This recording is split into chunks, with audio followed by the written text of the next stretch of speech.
Allez, bonjour à tous, j'espère que vous allez bien. Aujourd'hui, on va faire une analyse du marché, une revue. On préparera également notre semaine, donc on verra la clôture weekly sur BTC. On verra des potentiels trades que je pourrais prendre cette semaine, que ça soit sur BTC, les altcoins et le marché crypto de manière générale. Et on fera également une revue sur à peu près les 2 dernières semaines des trades que j'ai pris, que j'ai clôturés, que ce soit des trades gagnants, des trades perdants, des break-even également. On fera une revue comme ça, assez complète de mes derniers trades.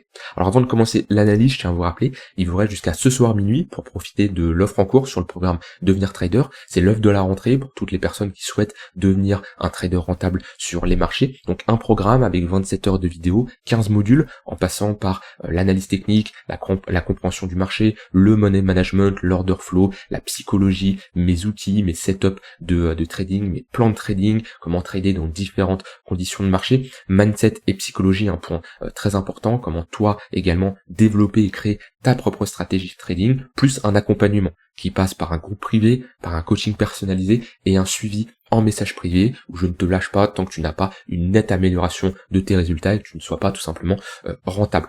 Et c'est pour ça que j'ai ajouté d'ailleurs la garantie trader rentable ou remboursé, ou après avoir suivi le programme, si tu n'as pas une amélioration de tes performances en trading, et ben je m'engage à te rembourser l'intégralité du programme. Je me base sur le retour et les témoignages des personnes qui l'ont rejoint ces derniers mois, ces dernières années, et j'ai des retours très positifs, ce qui me permet de mettre ce genre de garantie parce que j'ai confiance clairement dans le programme que je mets en avant. Tu peux profiter de 200 € offerts sur le programme, c'est l'offre de la rentrée à utiliser jusqu'à ce soir minuit. Ensuite, le prix du programme redeviendra à sa juste valeur, tout simplement. Là, tu peux profiter d'une offre que tu ne retrouveras pas tous les jours. Je t'invite à cliquer sur le premier lien en description si ça t'intéresse, et on est parti pour l'analyse. Alors sur BTC, on a une clôture weekly qui est toujours baissière, vu qu'on fait ici une clôture qui est plus bas que le précédent creux. Donc oui, c'est pas une clôture qui est jolie. Alors elle est moins moche quand même que la précédente clôture où la semaine dernière, je vous en avais parlé, le fait de réintégrer cette bougie et d'avoir un ravalement, là on englobe la pression de bougie, c'était vraiment bearish, avec un contrôle total des vendeurs de la semaine, on le voit bien, il n'y a pas d'hésitation, on a une clôture vraiment moche. Là déjà on a une clôture un peu plus hésitante, on voit qu'on a eu une petite réaction acheteuse, une réaction vendeuse, même si elle est quand même assez bearish, le fait en close line, là, en clôture de bougie, en clôture en dessous de ce niveau-là. Pour moi, en weekly, on reste baissier.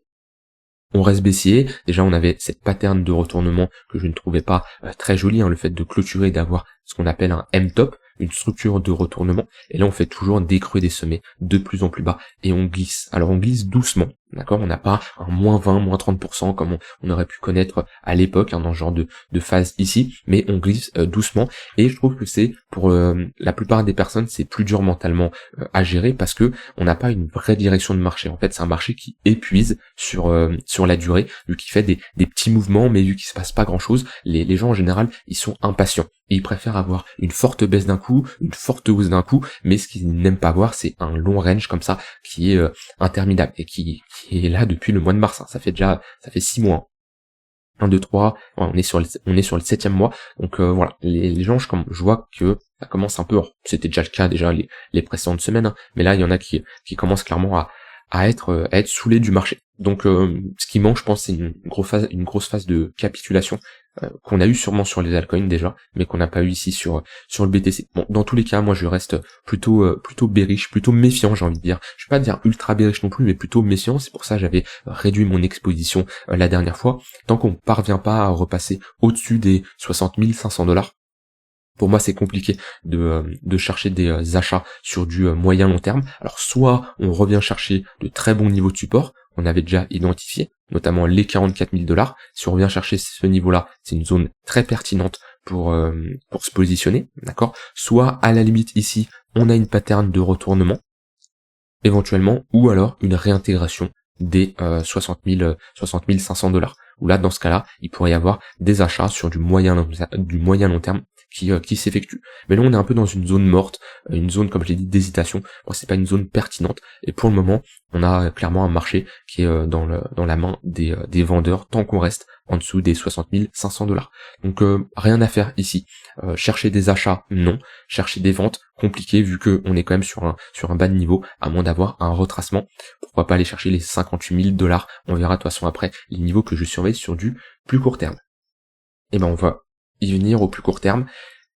Et comme je dis, bon, là en daily, pareil, on reste baissier, même si certains peuvent voir qu'on est sur des niveaux assez bas, donc oui, c'est compliqué de chercher des shorts dans ce genre de configuration, vu qu'on est sur des niveaux de support. Vaut mieux, selon moi, attendre un repli éventuellement pour chercher des shorts, et voilà, avec cette dynamique qui est plutôt baissière, à moins d'avoir une grosse phase de latéralisation, break les moyennes mobiles, court moyen terme, ou dans ce cas-là, on cherchera plutôt des achats. Ici, si on a un repli, un rebond assez net, hop, de cette manière-là, eh ben, on va plutôt chercher des shorts pour viser la continuation de tendance à la baisse. Mais là, est-ce que c'est une bonne zone pour se positionner dans cette zone-là? Selon moi, non, parce qu'on est quand même sur un niveau de support. Ce qui est important, c'est changer de biais assez rapidement. Vous voyez, quand on était ici, qu'on était à ce niveau-là, j'avais pris des longues, j'avais pris un long sur le BTC. Pourquoi? Parce que j'avais mes conditions. On pullback un niveau intéressant, on était dans des moyennes mobiles également intéressantes, au niveau du tunnel 4 heures, j'avais toutes mes conditions pour chercher des longues et viser la continuation de tendance. Et en seulement 4-8 heures ici, on a une réintégration qui est assez forte et une réintégration qui m'a fait carrément changer de biais et carrément qui m'a fait réduire mon exposition sur du spot long terme. Et c'est là où c'est l'importance de changer de biais assez rapidement en fonction de ce que le marché nous propose. Notre but c'est de s'adapter, c'est pas d'anticiper, c'est-à-dire que mon but c'est pas de dire ah bah le marché va faire ça, le marché va faire ça, non j'en ai aucune idée, mais c'est de m'adapter et de réagir à ce que je vois à l'instant T sur le marché. Donc actuellement, qu'est-ce que j'en pense? On est clairement dans une dynamique qui reste baissière. On voit qu'on est en dessous du tunnel 15 minutes, en dessous du tunnel 1 heure. D'ailleurs, on est dans une bonne zone pour chercher des shorts. Je vous montrerai après certaines positions. Donc là, on fait de la continuation de tendance à la baisse. Vous voyez, on a une bonne confluence ici en plus.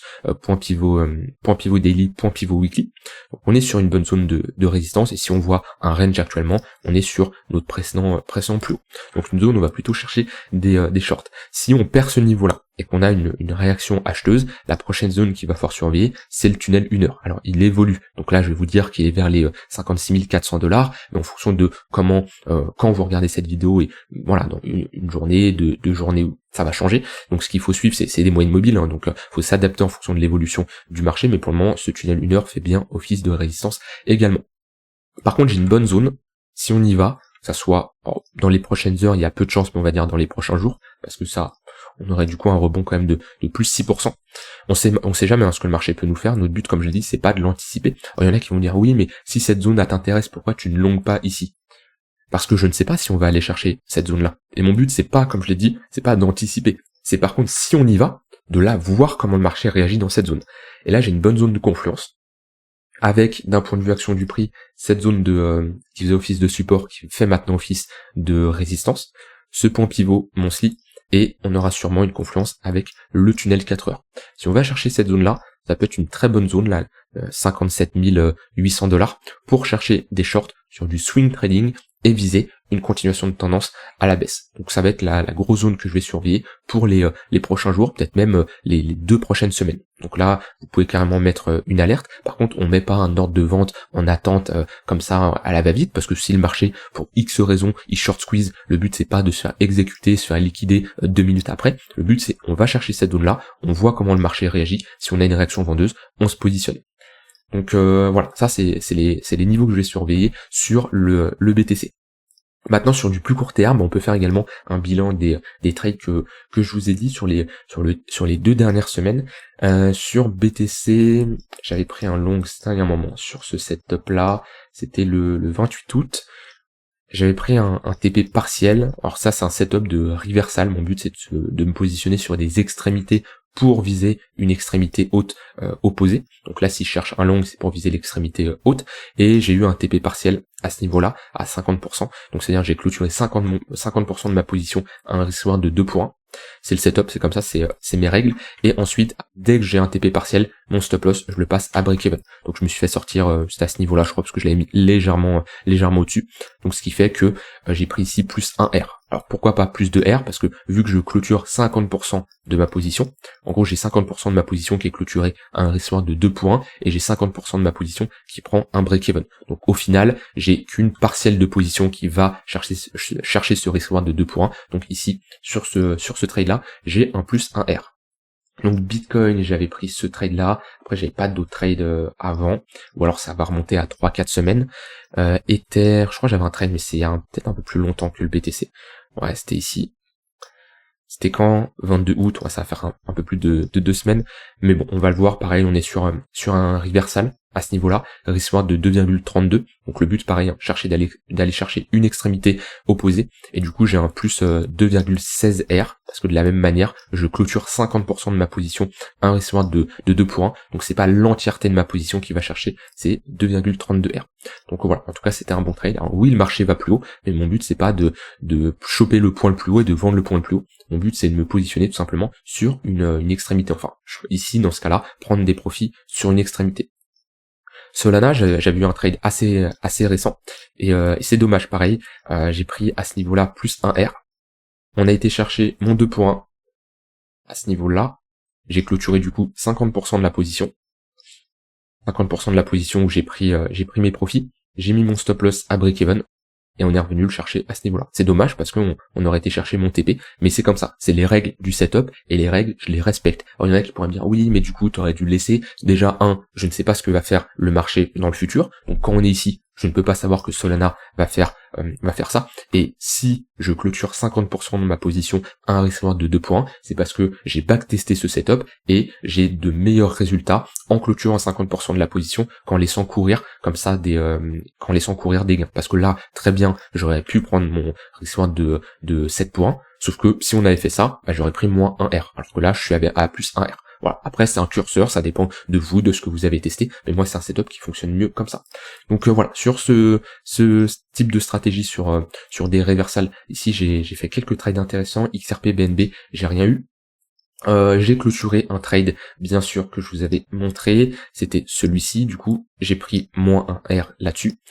Voilà, j'ai clôturé, j'ai bien fait, on a un marché qui continue, le but c'est pas de holder une position, en fait là c'est mon invalidation, à partir du moment où on va chercher mon invalidation, je clôture ma position. Le but ça va pas être de se dire, et ça c'est souvent peut-être un biais psychologique qu'on a quand on commence, dont moi, c'est de repousser le stop loss, et se dire, ah bah non, mon SL finalement je le mets là, et puis après quand on va chercher plus bas, ah bah c'est plus une position swing trading, c'est une position spot long terme, on transforme des positions de trading comme ça en investissement. Non, j'ai déterminé que ma zone d'invalidation elle était ici, on y va, je sors de ma position.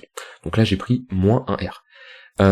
Ensuite, sur l'intraday, j'ai pris des trades là récemment. Ici j'ai pris un BE. Donc là, c'est pas le même type de trade que je vous ai montré juste avant. Hein. L'autre, on est plutôt sur des reversals, alors que là, on est plutôt dans la continuation de tendance. Donc tendance qui est baissière, 15 minutes en dessous d'une heure. Bonne réaction au niveau du point pivot weekly. On passe sous le tunnel 5 minutes et sous le point pivot daily. Donc j'ai pris un short à ce niveau-là. Et à partir de 1.1, je me suis mis à BE. On a été chercher à ce niveau-là mon BE. Donc rien gagné, rien perdu là-dessus. Et j'ai repris une position aujourd'hui. Tunnel 15 minutes, point pivot daily, point pivot weekly qui sont juste au-dessus, divergence qui est baissière, donc affaiblissement au niveau des acheteurs. Et voilà, je me suis positionné avec un TP vers les 54 000 $, 53 000 exactement, 950 $. Donc on verra ce que ce trade donne à partir du moment où je suis rentré en position. Et c'est le marché qui décide de ce qu'il va faire. Peut-être je vais prendre un stop loss, peut-être je vais prendre un TP. Le but c'est à partir du moment où le trade est clôturé, on le note dans son journal de trading et on passe à autre chose. Le but c'est pas de dire ah bah oui j'aurais pu faire ça, non, mes conditions sont respectées, mon setup est respecté. Si je prends une perte c'est pas grave, si je prends un gain tant mieux, mais on passe à autre chose et on reste pas focalisé là-dessus. Et dans tous les cas vous voyez que quand je gagne beaucoup, et quand je perds peu. Le but c'est pas de perdre du moins 3, moins 4, c'est voilà, on risque 1 pour gagner 3, d'accord. Ici c'est un risque de 3 pour 1, c'est-à-dire que je peux perdre 3 fois d'affilée et faire un gain, et ce gain va largement compenser les pertes. Donc voilà, sur les derniers trades, donc pour la continuation de tendance, c'est en cours, j'avais pas pris plus de trades que ça, j'avais pas mal de trades, comme je vous ai montré ici, sur des reversals qui ont plutôt bien fonctionné. Donc voilà, et ce trade-là qui est toujours en cours. Voilà, donc ça c'était un bilan, et voilà, comme je l'ai dit, sur du court terme, bah du coup, j'ai pris, comme je l'ai dit, j'ai pris un short, vu qu'on est ici dans un niveau intéressant. Quand je vous dis assez souvent, que ça soit sur BTC, des altcoins, oui, on est sur des niveaux de résistance, oui, ici, si on revient chercher ce tunnel, moi je vais plutôt prendre des shorts, je prends des shorts, hein, et je vous le montre. Mon but, c'est pas juste de vous dire ça, puis quand le marché va là-bas, moi je fais rien de mon côté. Non, ce que je vous explique, ce que je vous montre, ce que j'applique aussi de mon côté, c'est des choses concrètes. Mon but, c'est pas juste de vous parler comme ça pour vous faire plaisir, d'accord? Alors je pourrais avoir 30 indicateurs et vous faire plein de scénarios différents. Non, j'utilise vraiment ce que je sais utiliser. Alors je sais utiliser d'autres indicateurs, donc j'ai eu des périodes où j'ai tradé avec par exemple les volumes profile, je les utilise un peu moins maintenant, c'est pas parce que ça ne marche pas, c'est juste parce que je teste autre chose, j'ai d'autres stratégies et je ne peux pas trader 40 stratégies, parce que ça me prendrait bien sûr beaucoup trop de temps. Voilà pour BTC. Alors on va regarder Ether qui avait un peu plus rebondi, vous voyez, il était repassé au-dessus de son tunnel, de son point pivot weekly, c'est pour ça que j'ai pas eu de shorts qui sont exécutés sur Ether, qui est un peu plus bullish que le BTC. Je préfère shorter un actif qui est un peu plus faible. Alors quand je dis plus bullish, Ether c'est vraiment sur du très court terme, parce que sur du moyen long terme, on reste sur un actif qui est beaucoup plus faible, mais ici je ne chercherai pas dans tous les cas des achats. On a une petite compression ici entre point pivot weekly, tunnel 15 minutes, pour moi ça reste compliqué de prendre position. Au niveau de la clôture weekly, on a une clôture weekly pareil, hein, qui continue à être plutôt moche. On poursuit cette continuation de tendance à la baisse. Si je me mets en clôture, on voit qu'on continue à faire des creux et des sommets de plus en plus bas, et on s'approche de gros niveaux sur du long terme. De toute façon, un Ether sous les $2000, pour moi, c'est une très bonne opportunité sur du long terme, puisqu'on est dans notre zone de rechargement entre les 0,118 et 0,786, et je veux pas dire c'est sûr à 100%, parce que je n'en sais rien, mais en tout cas, on a des probabilités qui sont très intéressantes. Selon moi, accumuler un Ether sous les $2000 sur une horizon de temps de 1, 2, 3, 4, 5 ans, il y aura plus de chances de le revendre à un prix plus élevé. Donc voilà, maintenant sur du plus court terme, Ether, pareil, si on a un rebond, hop, je vais supprimer tout ça, si on a un rebond tunnel 1 heure, tunnel 4 heures, ça peut être de bonnes zones de localisation pour se positionner. Alors il y avait cette zone hein, qui était intéressante, mais on n'y a pas été, que je surveillais. On s'est arrêté dans le tunnel 1 heure. Donc à voir. Là on aura des nouveaux points pivots weekly qui vont être déterminés lors de la clôture weekly, qu'il faudra surveiller à quel niveau ils sont. Si on a une confluence avec un tunnel 1 heure ou un tunnel 4 heures, ça peut être pareil des bonnes zones pour chercher des shorts. Et là on a une bonne confluence d'un point de vue action du prix et tunnel 1 heure sur cette zone vers les $2350. Voilà pour Ether. Au niveau des altcoins, alors on avait une baisse de la Bitcoin dominance quand même, qui est assez importante à noter. Alors maintenant on perd le tunnel 4 heures, qui est un premier signal assez intéressant, mais vraiment un signal intéressant sur du court terme. Là pour le moment, on reste quand même dans une dynamique de fond qui est haussière. Voilà, on voit ce canal ascendant. Donc c'est un premier signal intéressant. Maintenant ce qu'il nous faut c'est vraiment la pattern de retournement. Donc déjà si on clôture en daily en dessous de ce niveau-là, ça serait plutôt pas mal. Mais pour moi, le vrai signal sur du long terme, hein, une altcoin season, c'est pas une altcoin season qui va durer juste 4 heures. Hein. On n'est pas sur du la Bitcoin dominant, je l'analyse pas en intraday. Hein. Logiquement, c'est du weekly. Hein. Le Bitcoin dominant, je peux regarder en daily, mais la plupart du temps, je reste en weekly sur la Bitcoin dominance. Ce que je veux vraiment, c'est réintégration des 56% et break du tunnel daily qui lead la tendance depuis un moment. Si on a ça, là on pourrait avoir un switch au niveau de la psychologie des intervenants, et des intervenants qui vont être plutôt orientés assets à risque, mais vraiment à risque au sein des cryptos, donc ça veut dire les altcoins. Et on pourrait avoir une baisse de la Bitcoin dominance et passer de cette tendance haussière qui existe depuis cette pattern de retournement et ce break du tunnel DI, c'est-à-dire le 2 janvier 2023. Ça va faire bientôt 2 ans qu'on est dans une dynamique haussière sur cette Bitcoin dominance, et si on a une rupture, ça pourrait être intéressant au niveau des altcoins. Donc des altcoins qui performent un peu mieux que BTC, mais vraiment léger. Hein. On voit que voilà dans la journée ici, hein, on a un AVAX qui performe bien, un FTM qui performe bien. Ici c'est le top 20 performance daily, donc top 20 les 20 premières cryptos selon CoinMarketCap, et ici le top 20-50. Et on voit que BTC c'est pas l'altcoin la plus forte actuellement. C'est pour ça d'ailleurs je les short. Je vais pas shorter par exemple des AVAX ou des Uni parce que c'est des altcoins qui sont fortes. Là j'ai la semaine, hein, donc on peut faire un bilan sur cette semaine. Voilà les altcoins qui ont le mieux performé. On a Uni, AVAX et bon Polkadot c'est léger, hein, mais quand je dis bien performé c'est comparé aux autres altcoins. Par exemple la pire ça a été ici Toncoin.